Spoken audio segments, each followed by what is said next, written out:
Hey guys, AntiRivet here, or as the French call me, AntiRivet. Alright, so I've been talking to a bunch of friends about the new generation of gaming.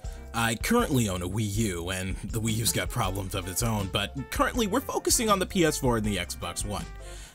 So here's my problem with the new generation. Most of these titles are ported from previous gen, and this is something that did not happen before.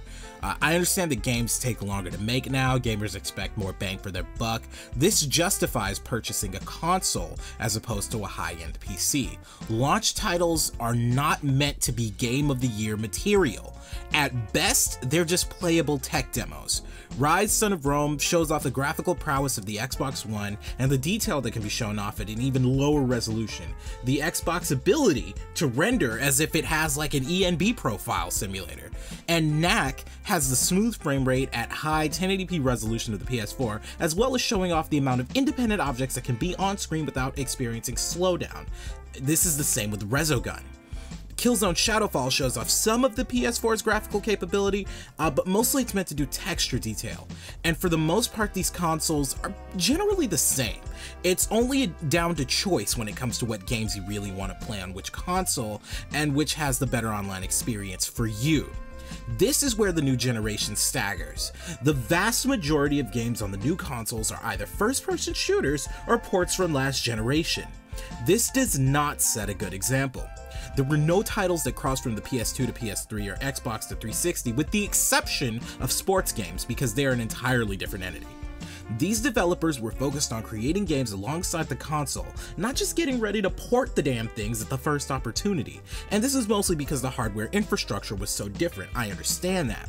But it's very hard to give a shit about Battlefield or Call of Duty running smoother on the next generation of consoles, because this is a given fact. It is hard to wrap my head around the fact that so many of these developers didn't simply make an add-on or miniature game content featuring their series to be presented alongside the console at launch. If it means getting something like Assassin's Creed 4.5 or Battlefield 4.5 or Call of Duty Half a Ghost, we'll call it a Spirit, fine.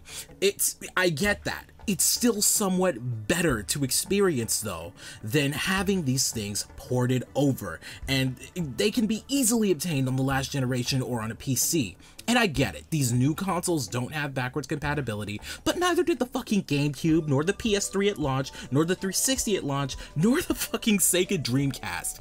Get over the backwards compatibility thing. They're always going to find ways to let you play the older games.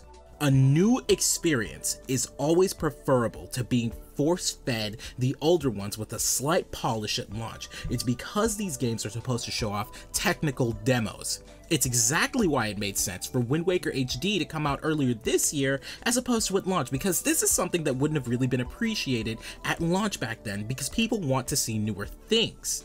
You know, once again, even though the Wii U has its own set of problems, not getting into that, but people want these new things, good or not. It gives us a small sample of what's really to come, and to get into the ports and HD remakes, you guys can do that later. But for launch, we want new content. Other nonsense, silly distraction.